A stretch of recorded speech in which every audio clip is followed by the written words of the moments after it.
You sit at a table where the wine tastes like copper and fear. The silk against your skin feels suddenly too thin, too visible.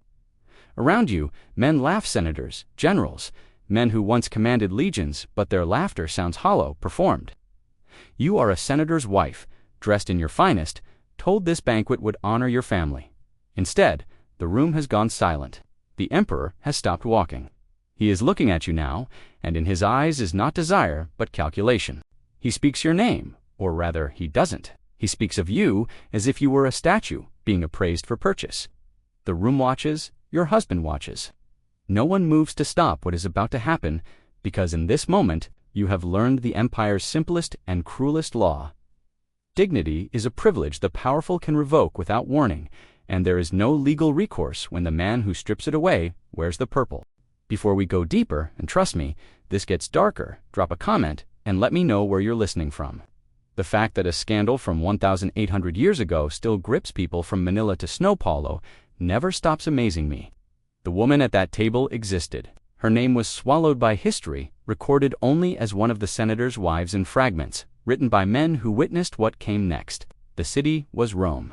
And the emperor presiding over this theater of humiliation was a teenage priest-king from Syria who would become one of the most controversial rulers in Roman history. Marcus Aurelius Antoninus, known to us as Elagabalus, the sources that survive Cassius Dio, a senator who loathed him. The Historia Augusta, written decades later with an agenda, agree on this. Elagabalus turned imperial banquets into laboratories of control, where the wives of Rome's elite were displayed, assessed, and humiliated as public spectacle. What they disagree on is why. Was this the reckless appetite of a boy emperor drunk on absolute power? Or was it something more deliberate, a calculated assault on the Roman aristocracy designed to prove that their most sacred values, honor and family, meant nothing against imperial will? He was never supposed to be emperor. Born Varius Avitus Bassianus in the Syrian city of Emesa, he grew up not in marble halls but in the shadow of a black meteorite, the sacred stone of the sun god Elagabalus. His family held the hereditary priesthood of this cult, and the boy learned early how to move bodies through ritual, how to make a god visible through ceremony. That education would prove catastrophic for Rome because it taught him the most dangerous thing any autocrat can believe: that spectacle can reshape reality, that if you control the performance, you control the state. His grandmother, Julia Misa, was the architect of his rise. After the emperor, Caracalla, was assassinated and the throne seized by Macronus, a man with no dynastic claim, Misa saw an opening. She had gold. She had a grandson who carried the blood of the Severan dynasty and the mystique of an Eastern priesthood. And she had the Syrian legions, far from Rome's scrutiny, hungry for pay and tired of an outsider emperor.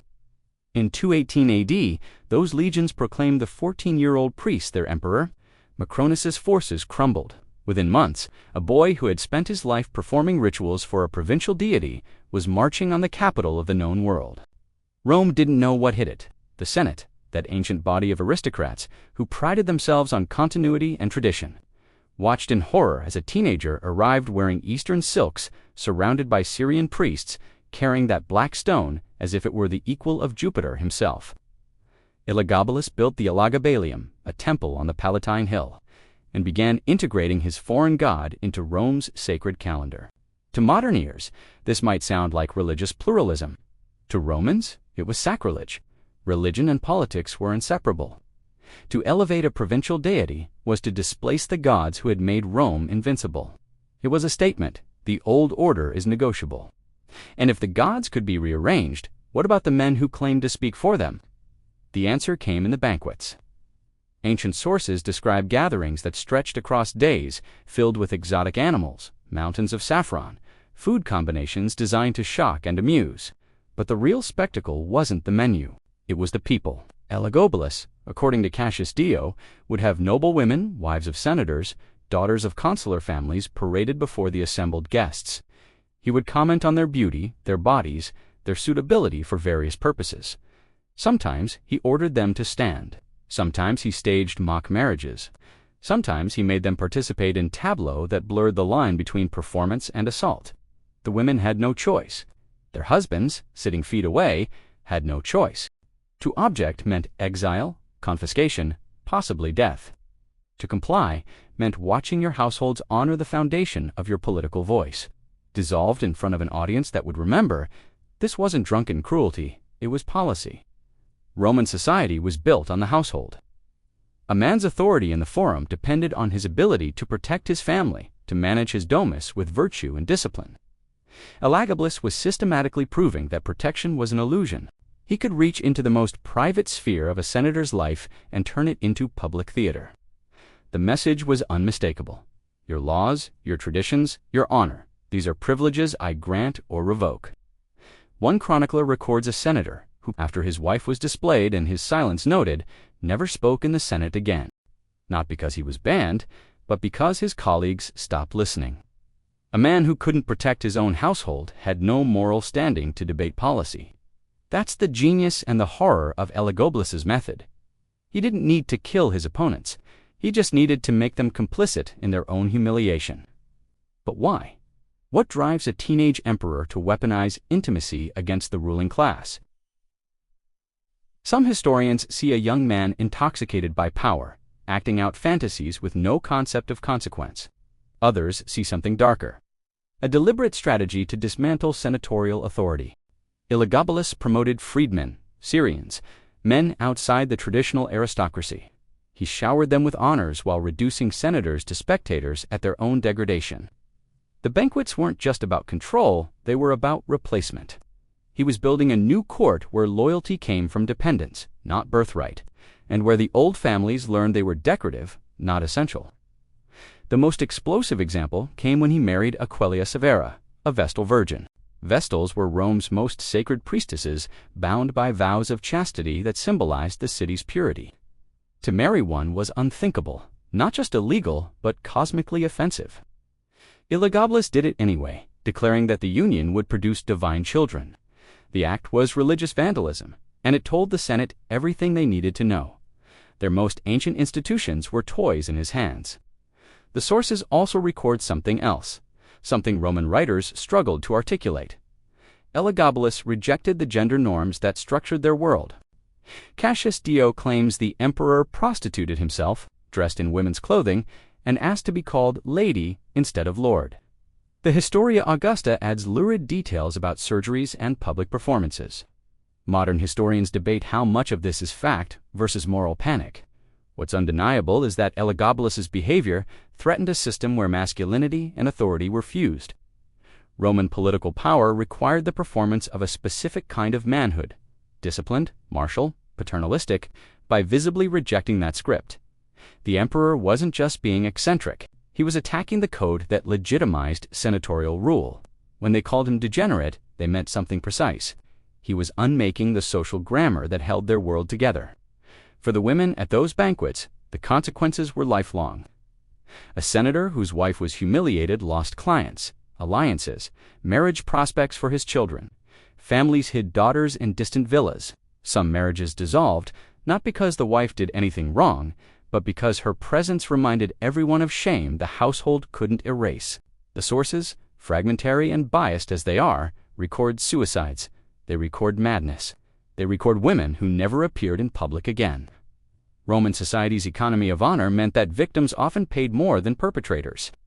A ruined reputation was harder to survive than a prison sentence, and Elagabalus knew this. Every woman he displayed was a message to her father, her husband, her sons. Your power is decorative. But power built on fear and spectacle is fragile. By 222 AD, the regime was cracking.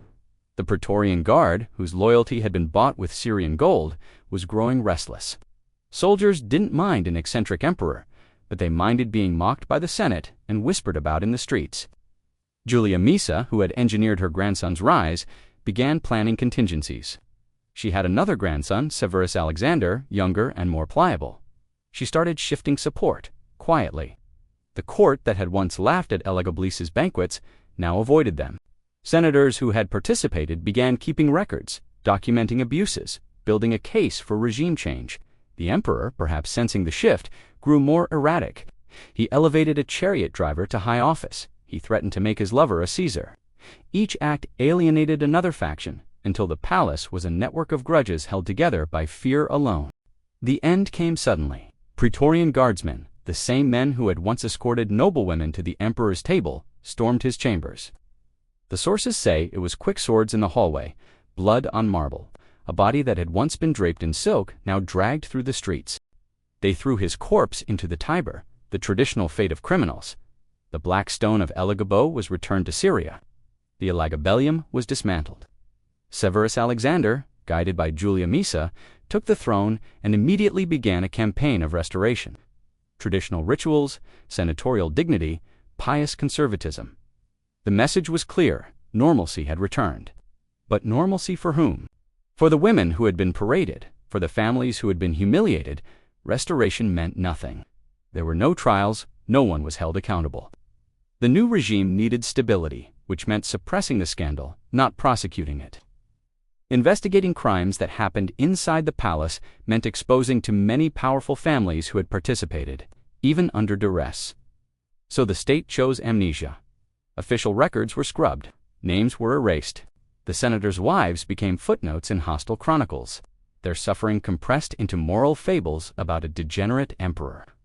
The human cost was folded into political narrative, and the survivors were left to rebuild in silence.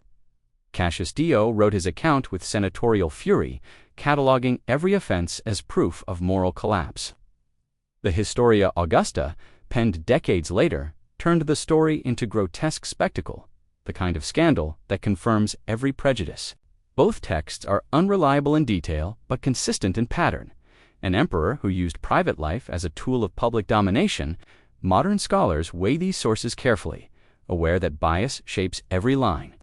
But when multiple hostile witnesses independently describe the same techniques, forced displays, mock ceremonies, systematic humiliation, the pattern becomes evidence. Not every lurid detail may be true. The structure of abuse certainly was. The legacy Elagabalus left wasn't just scandal, it was a lesson in how institutions fail. The Roman system concentrated sacred and temporal power in one person. When that person rejected the social contract, there was no mechanism to stop him except violence.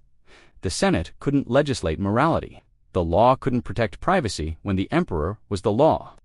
And families, the supposed bedrock of Roman society, discovered they were hostages to a system that valued continuity over justice.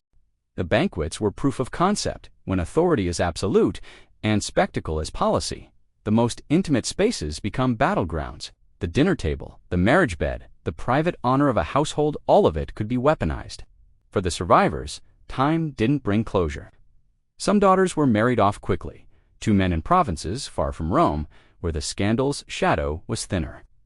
Others stayed, living in households where certain rooms stayed locked, certain anniversaries passed in silence. The social calculus was brutal. Better to hide a daughter than risk her presence, reminding clients and allies of the family's humiliation. Roman honor was transactional, and a family that lost honor lost everything. So they chose survival, which meant learning to live around the wound. The empire moved on. New emperors came, new scandals erupted, and Elagabalus became a cautionary tale, the kind of story parents told children about what happens when the gods are mocked and order breaks. But the women at those banquets didn't get to be parables. They were people who woke every day in a world that had used them and then demanded they forget. Two things are true at once. The sources that describe Elagabalus are soaked in bias, written by men who needed him to be a monster to justify his murder, and the suffering he caused was real. Documented not just in hostile chronicles, but in the silences that followed the families that fragmented, the alliances that dissolved, the women who disappeared from public record. History asks us to hold both, to understand how narrative distorts, without erasing the human cost beneath the distortion. The senators' wives who sat at those tables weren't abstractions. They were women who felt silk and fear at once, who learned that the state they lived under offered no protection when power decided they were instruments, not citizens. The banquets of Elagabalus didn't end with his assassination. They lingered in memory, in legal reforms his successors made to prevent similar abuses. In the quiet ways, Roman families talked about honor and vulnerability for generations after. They're a reminder that state violence doesn't always arrive as armies and laws. Sometimes it arrives as an invitation to dinner, where the rules change the moment you sit down, and no one leaves unmarked. The empire endured. It outlasted Elagabalus by centuries, weathering invasions and civil wars and plagues. But it never answered the question his reign posed. What happens when the most powerful person in the world believes human dignity is negotiable? Rome chose to forget rather than answer. The cost of that forgetting was measured in lives narrowed by trauma, in families that never recovered, in women whose names we don't know because the state that failed them also wrote the histories.